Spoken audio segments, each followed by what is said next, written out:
Electron को लेके जाए from its HOMO to the LUMO, तो वो एनर्जी जो है दैट इज रेसिप्रोकेटिंग, उसको आप क्या कहेंगे, वो एनर्जी है जो इलेक्ट्रॉन को चाहिए कि वो मूव कर सके होमो से ल्यूमो में, and that is delta E. Energy को आप कन्वर्ट कर सकते हो वेवलेंथ में, तो आप इस एनर्जी को वेवलेंथ में कन्वर्ट कर लोगे तो basically that is the wavelength.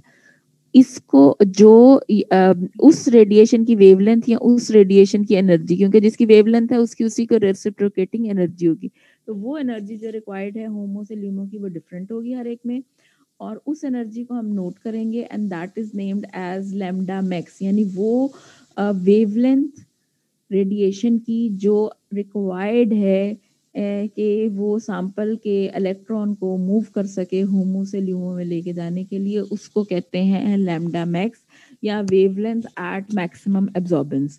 वो वेवलेंथ जिसके ऊपर आपके सैंपल ने maximum absorption of UV visible radiation की और अपने इलेक्ट्रॉन को लेके गया होमो से ल्यूमो में।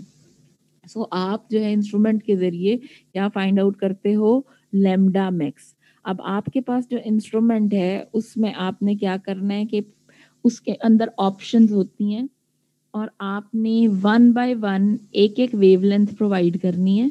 ठीक है, वेवलेंथ कौन सी है, जैसे आपने कहा कि यूवी विजिबल रेडिएशंस ले रहे हो, तो आप मिसाल के तौर पे अगर विजिबल रेडिएशन ले रहे हो तो आपने विजिबल रेडिएशन है 400 से 800 तक, पहले 400 नैनोमीटर की रेडिएशन प्रोवाइड की, फिर 410 की प्रोवाइड की, 420 की प्रोवाइड की, 430 की प्रोवाइड की, 440 की प्रोवाइड की।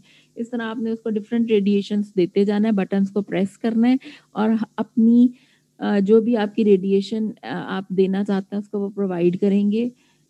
अब आपको वो एक एब्जॉर्बेंस वैल्यू देगा। ठीक है, जब आपके पास वो पॉइंट आएगा जिसमें मैक्सिमम एब्जॉर्बेंस हो, यानी आपका sample maximum radiation visible radiation को ले लेता है, मैक्सिमम रेडिएशन एब्जॉर्ब करे, वो मैक्सिमम रेडिएशन जो आसानी से जिसकी एनर्जी लेके जा सके इलेक्ट्रॉन्स को होमो से ल्यूमो में, तो उसको मेजरमेंट कर ली जाती है and this is reciprocating to the absorbance. जितनी ज़्यादा एब्जॉर्बेंस, इसका मतलब है कि वो वाली रेडिएशन ज़्यादा एब्जॉर्ब हो रही है, तो आप उसकी ही एब्जॉर्बेंस फाइंड आउट करोगे। अब आप एक प्लॉट ड्रॉ करोगे जिसमें आपके पास यानी 400 पे जो एब्जॉर्बेंस आई, 410 पे, 420 पे, 430 पे, KMnO4 के केस में 525 नैनोमीटर वेवलेंथ की जो रेडिएशन होती है वो होमो से ल्यूमो में लेके जाती है, तो वो पॉइंट सबसे ऊपर आता है। जब आप इन पॉइंट्स को मिलाओगे, ऐसे जैसे नुक्ते मिलाए गेम खेलते हैं, ठीक है, आपने उनको मिलाना है पेंसिल के या पेन के साथ, और फिर उसके बाद the one that is showing the maximum wavelength या सॉरी मैक्सिमम एब्जॉर्बेंस, उसको आप उसको कहोगे उसकी लैम्डा मैक्स, और जो वो वैल्यू है, जैसे in case of KMnO4 it's 525, तो हम कहेंगे कि 525 nanometre is the radiation that is required जो उसके होमो से ल्यूमो में लेके जा सके, वो उसकी लैम्डा मैक्स है। अगर आप सैंपल चेंज कर दो, KMnO4 की जगह पोटेशियम डाइक्रोमेट कर दो, तो आपके पास लैम्डा मैक्स डिफरेंट होगी। तो बेसिकली लैम्डा मैक्स से आपको ये पता चलता है कि आपके पास सैंपल है क्या, qualitative determination of the sample होती है। ठीक है, अच्छा, अब इसको करने का तरीका ये है कि पहले आपने KMnO4 जो है उसको आपने एज इट इज यूज नहीं करना, उसका सोल्यूशन प्रिपेयर करना है। वाटर जो है वो इस रेंज में एब्जॉर्बेंस नहीं शो करता, तो आप वाटर में सोल्यूशन बनाएंगे। यानी आप सोचो ना, आपने KMnO4 की फाइंड आउट करनी है, तो अगर कोई उसको आप सोल्यूशन किसी ऐसे सॉल्वेंट में बनाते हो जो 525 नैनोमीटर को एब्जॉर्ब करना शुरू हो जाएगा, तो कुछ रेडिएशन KMnO4 कर लेगा और कुछ पानी कर लेगा, बट ओवर हेयर हम ऐसा सॉल्वेंट यूज करेंगे जो उस रेडिएशन को 525 नैनोमीटर को ना एब्जॉर्ब करता हो। तो आपको पता है ना, 525 वाटर ने तो एब्जॉर्ब ही नहीं करना। क्यों एब्जॉर्ब नहीं करना? क्योंकि ये वो रेडिएशन है, ये वो है जो N टू पाई स्टार या पाई टू पाई स्टार हो, लेकिन वाटर के अंदर पाई का तो इलेक्ट्रॉन्स ही नहीं है। उस दिन के लेक्चर अगर आप याद करो तो, ठीक है, तो आपके वाटर ने कोई एब्जॉर्बेंस इस रेंज में शो नहीं करनी। आपने KMnO4 लेना है, उसका वाटर में सोल्यूशन बनाना है। सबसे पहले आपने ब्लैंक रखना है, खाली पानी रखना है और एब्जॉर्बेंस मेजर करनी है, तो एब्जॉर्बेंस 0 आएगी। यानी कोई एब्जॉर्बेंस नहीं शो की। फिर आपने वाटर और KMnO4 का सोल्यूशन रखना है, तो वाटर ने तो कोई एब्जॉर्बेंस शो ही नहीं की थी, 0 एब्जॉर्बेंस शो की थी। तो अब जो भी एब्जॉर्बेंस होगी वो KMnO4 की आएगी और आपके पास एक लैम्डा मैक्स आ जाएगी। लैम्डा मैक्स से आपको ये पता चल जाएगा कि कौन सा सैंपल है।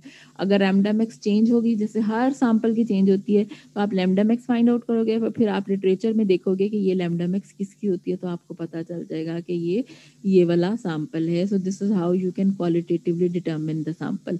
दो तरीके हैं इसको करने के, लैम्डा मैक्स फाइंड आउट किया जाता है और लिटरेचर से फाइंड आउट किया जाता है कि KMnO4 है कि नहीं है। या दूसरा ये कि आपको कोई सैंपल दिया जाए और कहा जाए कि आप बताएंगे इसकी लैम्डा मैक्स क्या है, हमें नहीं पता, तो वो भी आप इससे फाइंड आउट कर सकते हैं। This is the qualitative way of determining the sample. जी, एनी क्वेश्चन टिल हियर?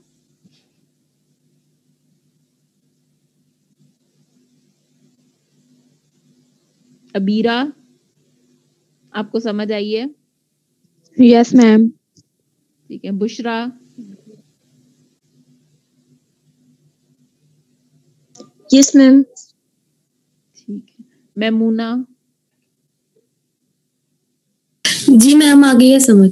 ठीक है, तो इस तरह आप क्वालिटेटिव एनालिसिस करते हो। अब बजाय इसके कि मैं आपको डिक्टेट करवाऊं, मैं आपको मेरे पास, क्योंकि यहाँ पे जाहिर है हम लोग आसानी से ये होगा कि आपके पास कोई पेज आ जाए ना, तो आई विल शेयर इस ये जो प्रैक्टिकल नोटबुक है जो है उसका ब्लैंक पेज और दूसरा पेज आपको मैं सेंड करती हूँ। आपने उसको पढ़ना है और समझना है।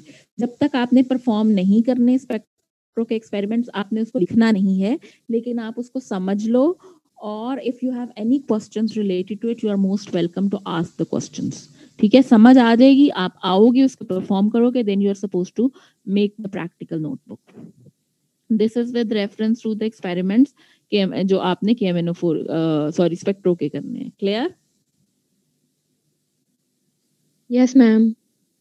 ठीक है, तो ये है कि मैं आपके साथ शेयर कर दूंगी थोड़ी देर तक, तो आप उसको पढ़ लेना और फिर उसके बाद अगर आपको कोई डिस्कशन करनी हो तो, मैंने इस वजह से आपको बता दिया क्योंकि आप कर रहे हो अभी अपना जो है वो थ्योरी का चैप्टर कर रहे हो ना, तो आपको ये भी उससे कोरिलेशन में समझ आ जाएगी। Any question? Otherwise we are done with the instructions of this practical. मैंने आपको जानबूझ के एक एक लाइन नहीं बताई, वो आपको लिखा हुआ दूंगी। If you are getting this concept, then on reading the things from there it will be easy for you to do.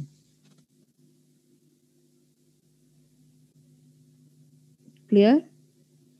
Yes ma'am. You can come up with the question, सवाल पूछ सकते हो बेटा।